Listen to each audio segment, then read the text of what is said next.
вечер. Нова студија сугерира дека председателот Барак Обама ја губи поддршката меѓу младите гласачи, главната група што му ја донесе изборната победа во 2008 година. Покрај ова и за другите светски вести, во денешната емисија ќе ви кажеме и што мисли американски аналитичар за спорот со името меѓу Македонија и Грција.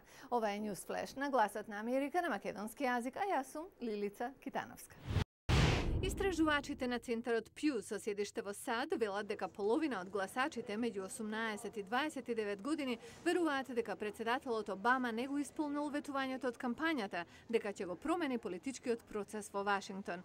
Одвоена студија, објавена порано месецов од истражувачите на Пју, сугерира дека Демократската партија во целина исто така ја губи поддршката меѓу младите гласачи.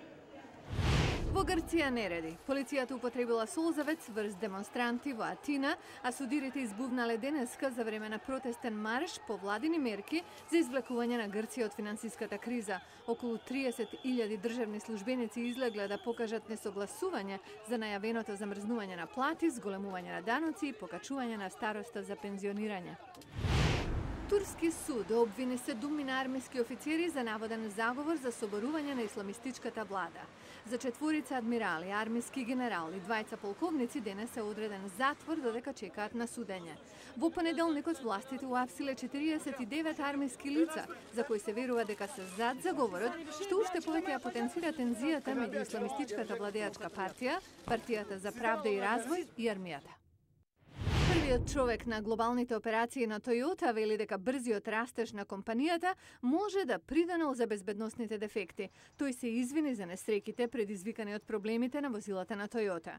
А Кио Тојода пак, внук на основачот на Toyota, денес ќе се извини пред членовите на Американскиот конгрес, иако писмената изјава е објавена пред неговото лично појавување.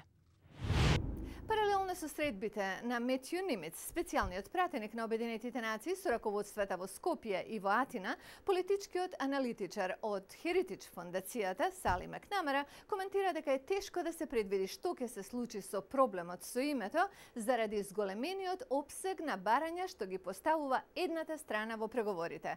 Со Макнамара разговараше Јане Бојаджиевски. Сали Макнамара смета дека е тешко да се каже што ќе се случи во преговорите за разликите околу името затоа што вели грците се непредвидливи во целиот процес. Ако се работеше само за прашањето за името, можеби ќе го видевме крајот, но грците го проширија проблемот во однос на јазикот, пасошите и секакви други нешта. Ако се фокусираме само на прашањето за името, можно е да се реши, но за преговори треба двајца. Треба да се изврши притисок кон грците за да прекинат да се однесуваат како Божем сакаат да се реши спорот. Грчката влада пак тврди дека веќе минала половина пат со тоа што би прифатила едно име за севкупна употреба во кое би се содржал зборот Македонија, но со географска одредница. Грција во моментов е под притисок од Европската Унија поради своите економски проблеми и тоа е уште една причина зошто Атина би требала да го затвори проблемот со името, во интерес на регионалната безбедност, наведува политичкиот аналитичар од фондацијата Heritage. Мислам дека е време некој да истапи и да ја порача на Грција. Сега се наоѓате во состојба во која ви треба европска помош поради ситуацијата со домашната економија и поради притисокот што го имате врз себе. Грција сега има поддршка од Европа и треба таа да подаде рака на друг. Преговорите може да продолжат и со Македонија во НАТО. Спорот меѓу двете земји не е нерешлив. Според Макнамара, дошло време Грција да се однесува поодговорно кон Македонија. Тие ја запреа и перспективата на Македонија за членство во Европската Унија. Не можете да го држите целиот свет во залог, затоа што имате спор околу едно прашање, што е решливо на билатерално ниво со Македонија во алијансата. Сепак, Европската Унија и НАТО предочуваат дека членството нема да се случи додека не се реши името. Што може да сторат евроатлантските партнери за да се надмине ќорсокакот? Мислам дека некој од центрите како Вашингтон или Берлин треба да ја каже на Атина: ние ви помагаме, помогнете ни и вие, затоа што се работи за регионална безбедност за целиот НАТО, а не само за Грција. Ова е и прашање на тоа дека македонците ги споделуваат трошоците на членство, а не уживаат во бенефициите. Во моментов учествуваат во Афганистан, на Балканот, а не се сомневам дека така ќе продолжат и во иднина, заклучува аналитичарот од Heritage. Со векови луѓето се интригирани од орхидеите, кои одат во потрага по нив на сите континенти, ги нема само на Антарктикот. За нив се напишани книги, направени фотографии и филмови, а Ботаничката градина во Вашингтон секоја година поставува изложба на орхидеи што привлекува луѓе од секаде. Во продолжение на емисијата ве носиме таму. Уживајте. Клајв Атио одгледува орхидеи 48 години. Последните 17 се грижи за колекцијата орхидеи во Американската ботаничка градина.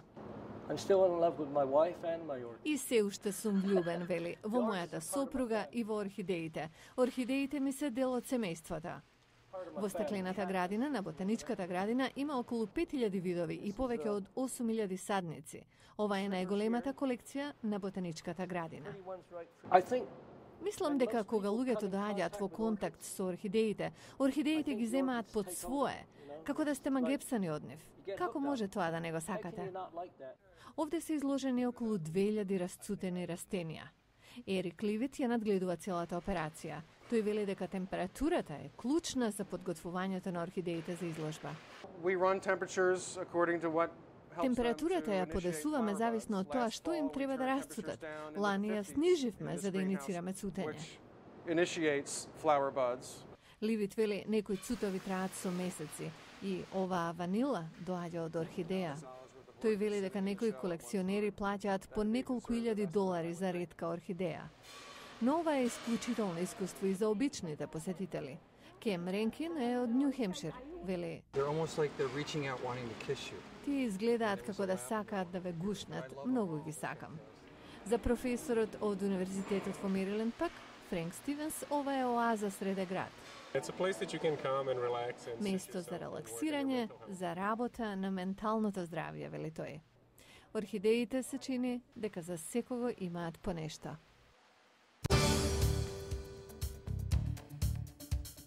Утре во Newsflash педиатрите препорачуваат како да се избегне задушување со храна.